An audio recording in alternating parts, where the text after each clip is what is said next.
कर रहे हैं बेटा क्रोमोसोमल थ्योरी ऑफ इनहेरिटेंस के बारे में। हमने कुछ चीज़ें मॉर्निंग में भी डिस्कस की थी। वहाँ पर हमने डिस्कस किया था कि क्रोमोसोमल थ्योरी ऑफ इनहेरिटेंस किसने दिया, ठीक है, वो हम पढ़ चुके थे। Parallelism between gene and chromosome हमने देखा था। और लास्टली हम डिस्कस कर रहे थे कि क्रोमोसोमल जो क्रोमोसोम का जब सेग्रीगेशन होता है या उनकी पेयरिंग होती है तो माइटोसिस और मियोसिस में उनका बिहेवियर क्या होता है, एस फेज में क्या होता है, जी1 में क्या होता है, जी2 में क्या होता है, ये हमने पिछले डायग्राम में हमने डिस्कस किया था। तो उसी का एक डायग्राम और हमारा रहता है, वो मैं आपको बता रही हूँ। ये वाला जो डायग्राम है ना बेटा, ये हमें शो करेगा independent assortment of the chromosome को, कि क्रोमोसोम इंडिपेंडेंटली अशॉर्ट आउट कैसे होते हैं। तो यहाँ पर दो पॉसिबिलिटी एनसीईआरटी ने बताई हैं। पहले केस में क्या किया है बेटा, देखो इस तरफ हम एक पोल को मेंशन कर रहे हैं और इधर हम दूसरा पोल ले रहे हैं, ठीक है। तो ये दो हमारे पास पेयर ऑफ क्रोमोसोम मैंने दिखाया, 2 पेयर ऑफ क्रोमोसोम को हम लेकर के चल रहे हैं। दैट मीन्स 4 क्रोमोसोम हमारे पास है।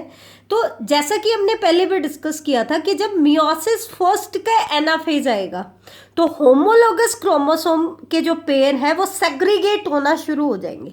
अब आप कैसे आइडेंटिफाई करोगे कि ये एनाफेज है? देखो ध्यान से देखो, अगर ये मेटाफेज होते तो सारे क्रोमोसोम ऐसे पैरेलली होते, लेकिन यहाँ पर क्रोमोसोम कैसे दिखाई दे रहे हैं, यू पोल की तरफ बैंड हो रहे हैं।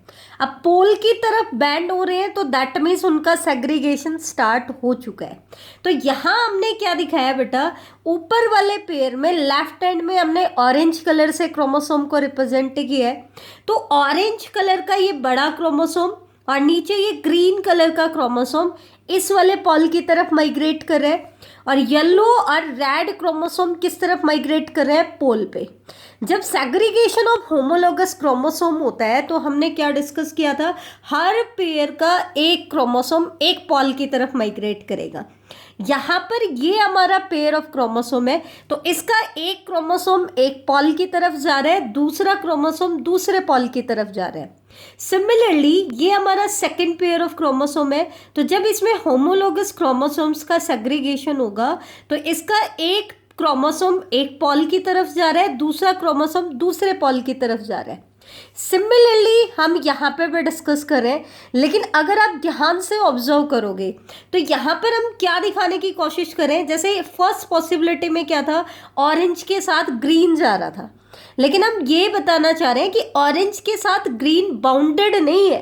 क्रोमोसोम के जो पेयर होते हैं वो इंडिपेंडेंटली अशॉर्ट आउट होते हैं, इसलिए हमने दूसरे केस में क्या कर लिया, ऑरेंज के साथ रेड को रिप्रेजेंट कर दिया, ग्रीन को हम उधर ले गए तो भी कोई इफेक्ट नहीं होता, ये इंडिपेंडेंटली अशॉर्ट आउट होते हैं।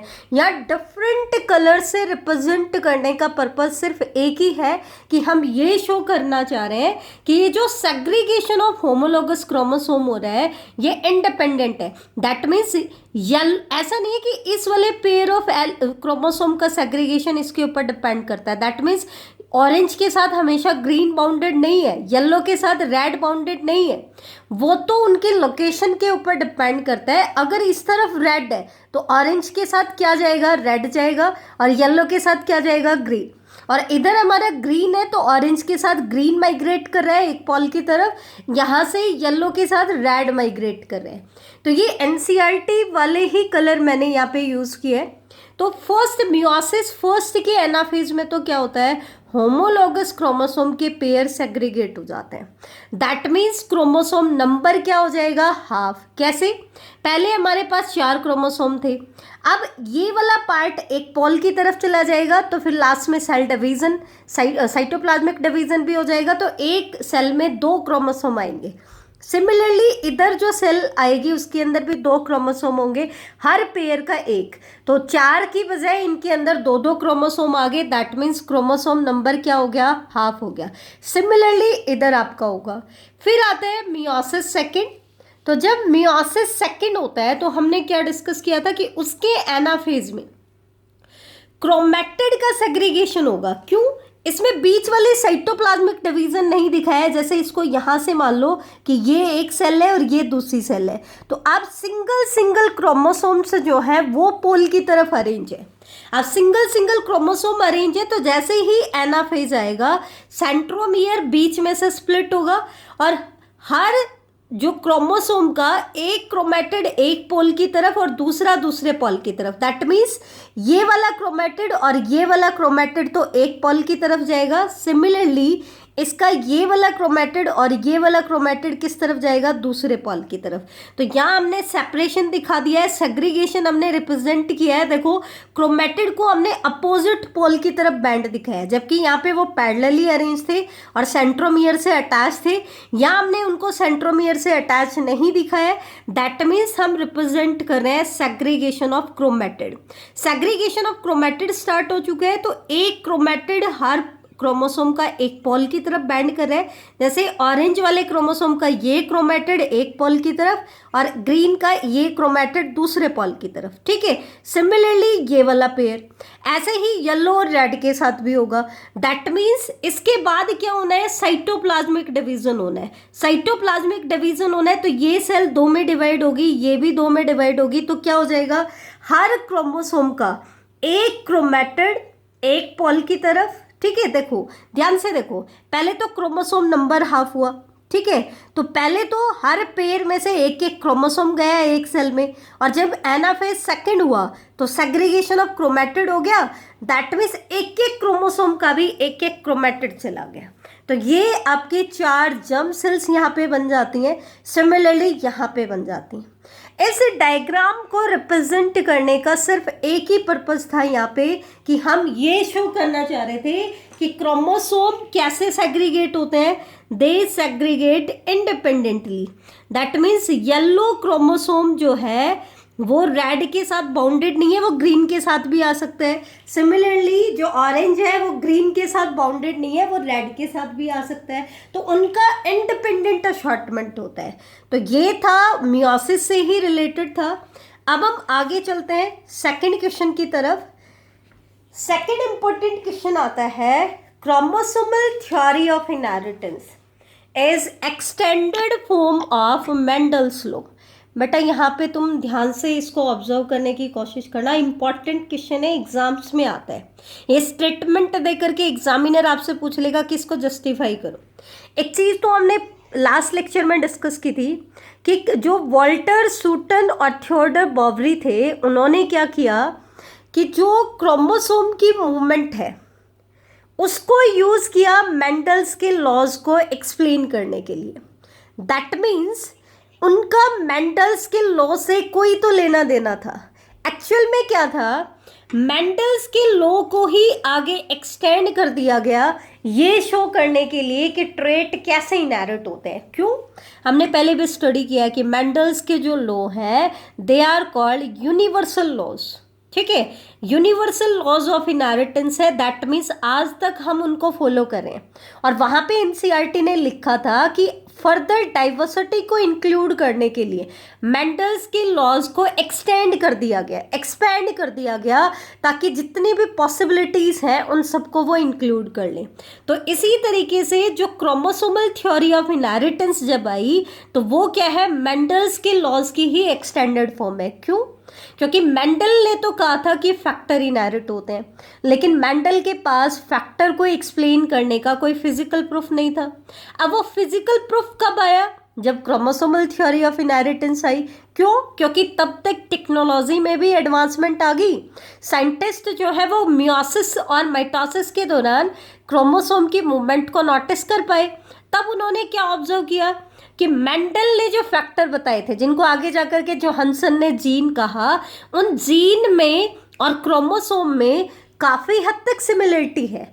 उनकी जो इवेंट उनमें होते हैं गैमेट फॉर्मेशन के दौरान, फर्टिलाइजेशन के दौरान, सेम वैसा ही बिहेवियर मेंडल के अकॉर्डिंग फैक्टर्स ने शो किया था, या हम कहते हैं जीन ने शो किया था।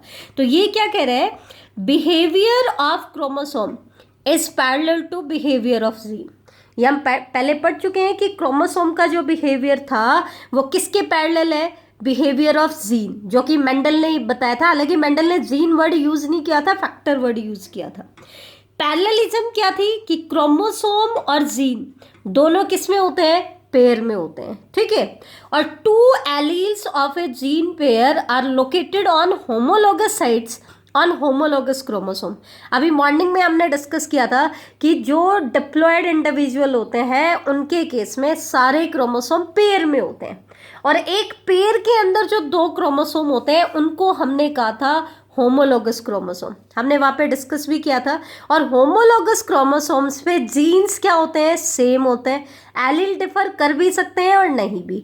एक्चुअल में क्या होता है, जो मेंडल के फैक्टर या जीन होते हैं वो एक्चुअल में किसके ऊपर लोकेटेड होते हैं, इन क्रोमोसोम्स पे ही लोकेटेड होते हैं। तो two allele of a gene pair, जो मेंडल ने कहा कि फैक्टर पेयर में होते हैं, तो ये जो जीन पेयर होता है इसके जो दो एलील्स हैं वो होमोलोगस क्रोमोसोम पे ही लोकेटेड है, और क्योंकि उनका लॉकस भी सेम होता है तो हम कह देते हैं होमोलोगस साइट पे लोकेटेड है। इसलिए उनका pairing and segregation of a pair of chromosome could lead to segregation of a pair of character they carried.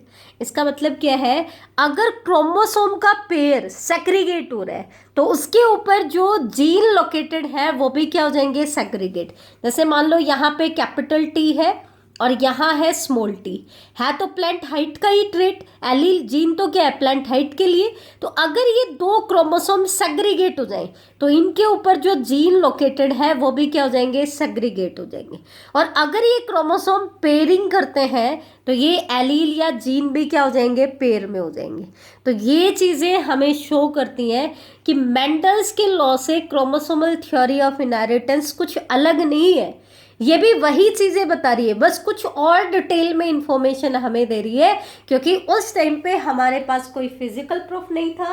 अब हम क्रोमोसोम के बिहेवियर को नोटिस कर सकते हैं। तो इसका मतलब chromosomal theory of inheritance is the extended form of Mendel's law. ये एक इंपॉर्टेंट क्वेश्चन आता है।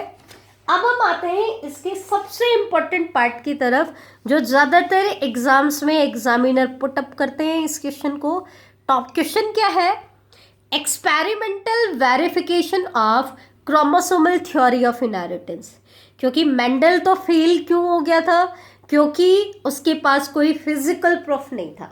हालांकि उसने अपनी सारी इन्फ्रेंसेस को पी प्लांट पे प्रूव करके दिखाया था, लेकिन जिस बेस पे, जिस फैक्टर के नाम पर वो इनहेरिटेंस शो कर रहा था, उसके पास उसी का प्रूफ नहीं था।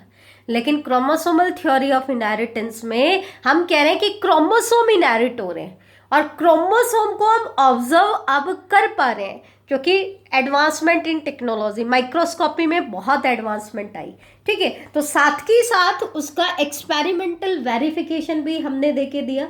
लेकिन experimental verification of chromosomal theory of inheritance Sutton and Boveri ने नहीं दिया था बेटा। इट वाज गिवन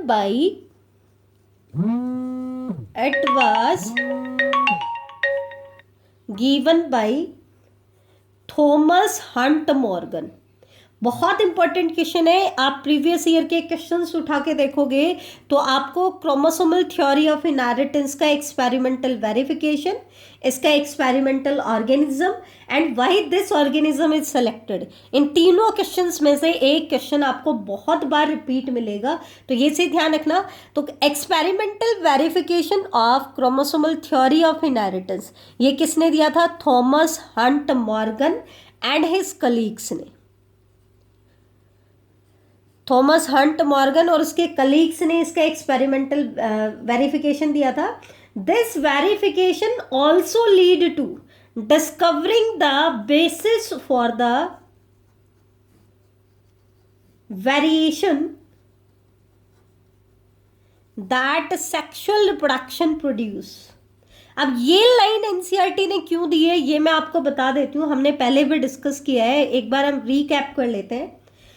तुम्हें याद हो तो कि मेंडल के फेल होने का सबसे बड़ा कारण क्या था, कि उस टाइम जो वर्ड था वो डार्विनियन थ्योरी में एंगेज था। और डार्विन किस पे काम कर रहा था कि सेक्सुअल रिप्रोडक्शन के दौरान जो वेरिएशन आती हैं, चेंजेस आते हैं, वो क्यों आते हैं। ठीक है। सेक्सुअल रिप्रोडक्शन में जो पेरेंट से प्रोजेनी डिफर करते हैं, जबकि वो पेरेंट से ही कैरेक्टर इनहेरिट हो रहे हैं, तो फिर उनमें चेंजेस क्यों आ रहे हैं, ठीक है। तो वो बताना चाह रहा था, तो सभी उसी रिसर्च में लगे हुए थे। तो सेम रिसर्च पे थॉमस हंट मॉर्गन भी काम कर रहा था। उसने क्या कहा था कि ये जो एक्सपेरिमेंटल वेरिफिकेशन हम दे रहे हैं, it also led to discovering the basis for variation that sexual reproduction produce. ये वो भी हमें डिफाइन करता है कि सेक्सुअल रिप्रोडक्शन के दौरान जो वेरिएशंस आ रही हैं उनका बेस क्या है, वो भी ये प्रूव कर रहा है। नेक्स्ट क्वेश्चन इसमें आता है एक्सपेरिमेंटल ऑर्गेनिज्म। तो एक्सपेरिमेंटल ऑर्गेनिज्म किसके ऊपर की, एक्सपेरिमेंटल ऑर्गेनिज्म क्या था, ये एक्सपेरिमेंट किसके ऊपर किया गया? तो ये एक्सपेरिमेंट किया था टीनी फ्रूट फ्लाई पे। बेटा कॉमनली इसको हम कहते हैं टीनी फ्रूट फ्लाई, और इसका साइंटिफिक नेम, एक बार बोर्ड एग्जाम में यही आया कि फ्रूट फ्लाई का साइंटिफिक नेम बताओ, तो इसका साइंटिफिक नेम है ड्रोसोफिला मेलानोगास्टर। क्या है? ड्रोसोफिला मेलानोगास्टर, ठीक है। आपसे साइंटिफिक नेम पूछे या इसका कॉमन नेम भी पूछ सकता है, तो इसका कॉमन नेम तो क्या है? टीनी फ्रूट फ्लाई, और साइंटिफिक नेम क्या है? Drosophila melanogaster. अब क्योंकि आप साइंटिफिक नेम दे रहे हो, तो ड्रोसोफिला का डी कैपिटल और मेलानोगास्टर का एम स्मॉल, और दोनों वर्ड्स को सेपरेटली अंडरलाइन करना है, जो कि आपका साइंटिफिक नेमिंग का रूल होता है। अब नेक्स्ट क्वेश्चन आता है, why these fruit flies were found very suitable for Morgan studies. ये मॉर्गन की स्टडीज के लिए ये फ्रूट फ्लाई इतनी सुटेबल क्यों लगी उनको? तो इसका कारण क्या था? इसके बहुत सारे रीजंस हैं, कम से कम 4 से 5 बार ये क्वेश्चन बोर्ड एग्जाम्स में आ चुका है। तो मेंडल, या फिर ये पूछ लेंगे कि मॉर्गन ने फ्रूट फ्लाई को ही एक्सपेरिमेंटल ऑर्गेनिज्म के तौर पर क्यों यूज किया? तो इसका सबसे पहला रीजन था कि इनको ग्रो हम करा सकते हैं सिंपल सिंथेटिक मीडियम पे। इनको हम किस पे ग्रो करा सकते हैं? They can be grown on simple synthetic medium. अब हम एक्सपेरिमेंट कर रहे हैं तो अंडर ह्यूमन ऑब्जर्वेशन होना चाहिए, दैट मीन्स इनको हमें लैब में ग्रो कराना है। तो इनको ग्रो कराने के लिए किसी स्पेशलाइज्ड मीडिया को देने की जरूरत नहीं है, ये सिंपल सिंथेटिक मीडियम पे भी ग्रो कर जाते हैं। तो ये इनका लैब के अंदर एक सिंपल मीडिया के ऊपर भी ये ग्रो कर जाते हैं। दूसरी इनकी सिलेक्शन का दूसरा कारण क्या था? They can complete their life span in about 2 weeks. ये अपना लाइफ स्पैन सिर्फ 2 वीक्स में ही कंप्लीट कर लेते थे। और साथ में क्या है? A single mating produce a large number of progeny, a large number of progeny। एक सिंगल मेटिंग में large number of progeny produce हो रही है। दैट मीन्स इसका क्या बेनिफिट था? जैसे कि हमने पहले मेंडल की रिसर्च में पढ़ा था कि अगर सैंपल साइज बड़ा होगा तो it gave greater credibility to his data. अगर सैंपल साइज बड़ा है तो it gave greater credibility to his data. और दूसरा, लाइफ स्पैन छोटा था तो बहुत कम टाइम में उनको रिजल्ट्स मिल रहे थे। दैट मीन्स वो शॉर्ट पीरियड में काफ़ी सारी जनरेशन्स इनकी स्टडी कर सकते हैं, ठीक है। नेक्स्ट आता है इसका point, there was a clear differentiation of the sexes. There was a clear differentiation of the sexes. बेटा ड्रोसोफिला में मेल ड्रोसोफिला और फीमेल ड्रोसोफिला में क्लियर कट डिफरेंशिएशन दिखाई दे रहा था। मैं आपको एनसीईआरटी का डायग्राम दिखा रही हूँ, ध्यान से देखो। यहाँ पर ए डायग्राम में ड्रोसोफिला का मेल दिखाया गया है, बी डायग्राम में ड्रोसोफिला का फीमेल। क्लियरली देखने पे हमें पता चल रहा है कि ये मेल है और ये फीमेल है। तो क्लियर कट डिफरेंशिएशन है सेक्सेस में, उनको हमें बार बार ऑब्जर्व करने की जरूरत नहीं है। तो क्लियर कट डिफरेंशिएशन है मेल और फीमेल में। That means male and female flies are easily distinguishable, ठीक है। अगला कारण क्या था? इनके अंदर बहुत सारी ऐसी हेरिडिटरी वेरिएशंस थी, many types of hereditary variation that can be seen with low power microscope। इसका मतलब क्या है ये भी मैं आपको एक्सप्लेन कर देती हूँ। भाई ये जो ड्रोसोफिला है, जब इन्होंने सेक्सुअल रिप्रोडक्शन की तो वेरिएशन आई, तो इनमें ऐसी बहुत सारी वेरिएशंस हमें देखने को मिली। वेरिएशन दो टाइप की होती हैं, सोमैटिक और gametic, that means hereditary and non hereditary. तो इनके अंदर हेरिडिटरी वेरिएशन बहुत सारी थी जिनको हम लो पावर माइक्रोस्कोप पे भी ऑब्जर्व कर सकते थे। क्योंकि बेटा ध्यान देना, 1900 तक आते आते माइक्रोस्कोपी में ज़रूर एडवांसमेंट आई थी, लेकिन अभी भी बहुत ज़्यादा एडवांसमेंट नहीं थी। अगर ऐसे कैरेक्टर, ऐसे वेरिएशन होते जिनके लिए हाई पावर के माइक्रोस्कोप चाहिए होते, तो हम उस टाइम पे भी ऑब्जर्व नहीं कर पाते। तो इनके अंदर ऐसी बहुत सारी हेरिडिटरी वेरिएशंस थी that can be seen with low power microscope. तो ये आपका क्रोमोसोमल थ्योरी ऑफ इनहेरिटेंस का जो टॉपिक है वो कंप्लीट हो जाता है। एक बार मैं आपको बता देती हूँ जो जो इम्पोर्टेंट क्वेश्चंस इसमें आते हैं। ये सारे क्वेश्चन आपको नोट करने हैं और इन सभी क्वेश्चंस के आंसर भी आपको याद होने चाहिए। सबसे पहला क्वेश्चन तो आता है salient features of chromosomal theory of inheritance. Chromosomal theory of inheritance के सैलिएंट फीचर बताने हैं। तो इसमें बेटा आप बताओगे कि parallelism between gene and chromosome, ये वाला पॉइंट भी बताओगे। फिर क्रोमोसोम का क्या बिहेवियर होगा माइटोसिस और मियोसिस के दौरान, वो भी आपको बताना है। एनाफेज में क्या होता है, रेप्लिकेशन में क्या होता है, ठीक है, तो वो सारा आपको बताना है। लेकिन सेकंड क्वेश्चन आता है, what do you mean by parallelism between gene and chromosome. तो ये सेपरेटली हमने करा है। Parallelism between gene and chromosome के केस में मैंने आपको पूरी एक टेबल बताई थी एनसीईआरटी की, जिसमें एक तरफ ए लिखा हुआ था और एक तरफ बी लिखा हुआ था। मैं आपको दिखा देती हूँ, ये टेबल है एनसीईआरटी की जो हमने सुबह मॉर्निंग में डिस्कस की थी। टेबल ए में और बी में हमें आइडेंटिफाई करना है कि कौन सा जीन है और कौन सा क्रोमोसोम है।